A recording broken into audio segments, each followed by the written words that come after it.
Hi guys, today we've got the third, or rather fourth, instalment of our chronicling of Charlotte's anxiety disorder throughout her secondary school and the trials she faced with that. This week again has been very hard. It's not getting any easier with the weeks going by. It's actually getting harder. Thank you very much for all the requests and stuff, and I will be covering all that. And I had one from somebody yesterday who's recently lost their son as well. Just wanted to know about the grief process. Tried to go into Brighton yesterday, managed a tiny bit of it, but won't be going anywhere near the big part of town for quite a long time. Too many memories and things. Anyway, going on to Year 9. Year 9, I think, out of all the years, was probably the most difficult year, as I said before, because you're neither the youngest or your oldest. The hormones are flying around. On a positive note, Charlotte met her boyfriend that year over Facebook, and they went on for nearly 5 years together, so long time. On a more difficult point, I suppose, the dynamics of the class changed. There was an awful lot of unpleasantness, I suppose, and as soon as Charlotte got a boyfriend, I do remember all these people tried to add him as a friend, and unfortunately he didn't in fact do all that, because suddenly everybody wanted to get on Charlotte's bandwagon, and for once she'd actually got something of her own, so that had, it was very difficult with that. The dynamics of the year group did change dramatically, and I'm not saying that Charlotte was totally innocent, because she wasn't. I think there was a lot of unpleasantness, so much so that in the end she found some stuff on Facebook. She never showed it to me, but she did find some stuff on Facebook about herself, and I've always admired her for it. She promptly deleted Facebook, and in fact didn't have Facebook for I think 3 years until she got cancer. She just didn't want to have it anymore, which I thought was very brave of her considering social media.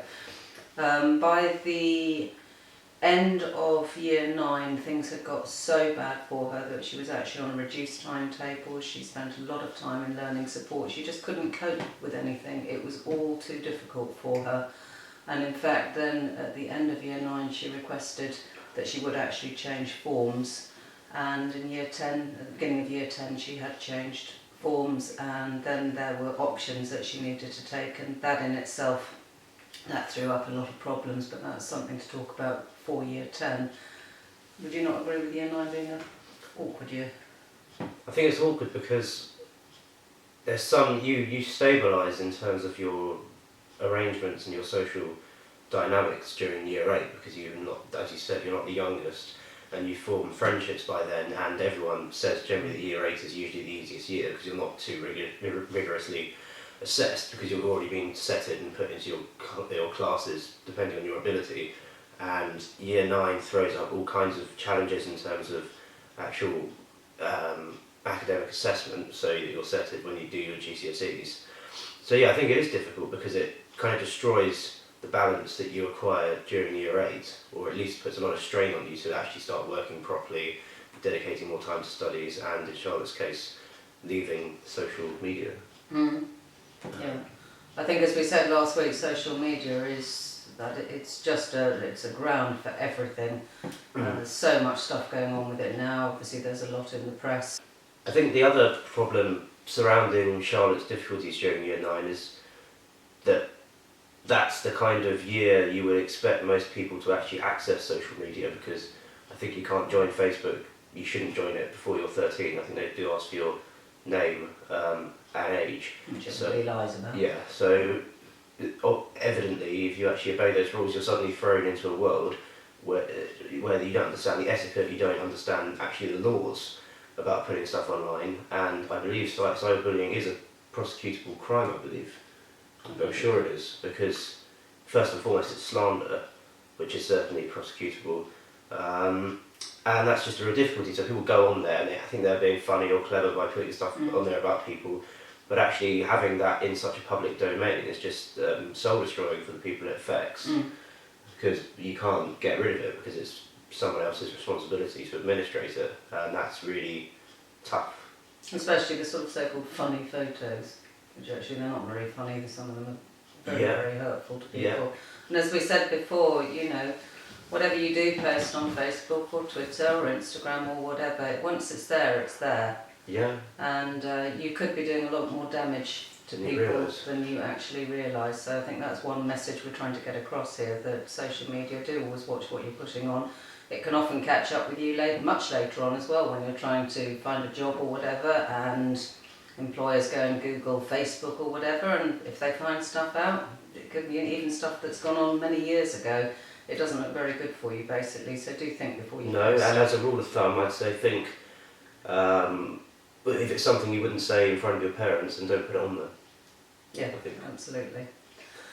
So Wednesday, I've had a request from somebody asking what Charlotte and I did when we went shopping. So I'm very happy to do that one on Wednesday. Mm-hmm. Next week we'll be covering Year 10, the dynamics of Year 10, of the options that she chose and the options that she then dropped, and how difficult she found Year 10 and Year 11. I mean, the whole thing with Year 10 as well, I mean, it's a completely different kettle of fish, because in Year 9, what most people don't realise, and I certainly didn't really work that diligently during my formative education, I suppose, a lot of people don't actually realise that when you are assessed in Year 9 to go into your Year 10 sets, which are transferable in terms of your ability dropping or getting higher, you're choosing options there which may well hinder any further education in a certain area.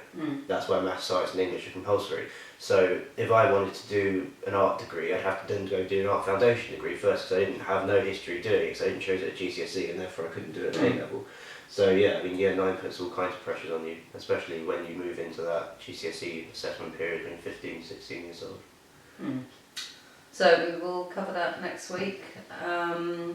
If you could follow on Twitter, it would be great. I'll try and put some photos up and a bit of information. And I did actually find, I was going through some stuff on Friday night, and I have actually found a really nice video of Charlotte's, which was unedited, but we're going to wait a few weeks to put that up. It lasts 8 minutes long. Yeah. So you've still got some original content. We still have got from some. the girl herself. Yeah, from the girl herself. So yes. So we look forward to seeing you next Wednesday, and thank you for watching. Yeah. Thank you again. Thank you also for the reception on Twitter. It's been really great. Comments are really heartfelt, and that's wonderful, and I know it helps you a lot. And you often call in for me to come into the room and read specific comments because they're so lovely. So I'll put the thing on as always, so follow that if you're not already. So yes, Wednesday we'll be back with another viewer requested video, and we shall see you then. So bank holiday tomorrow, so have a good Sunday afternoon and a good bank holiday, and we'll see you in a few days. Thank you. Thank you. Bye bye. Bye.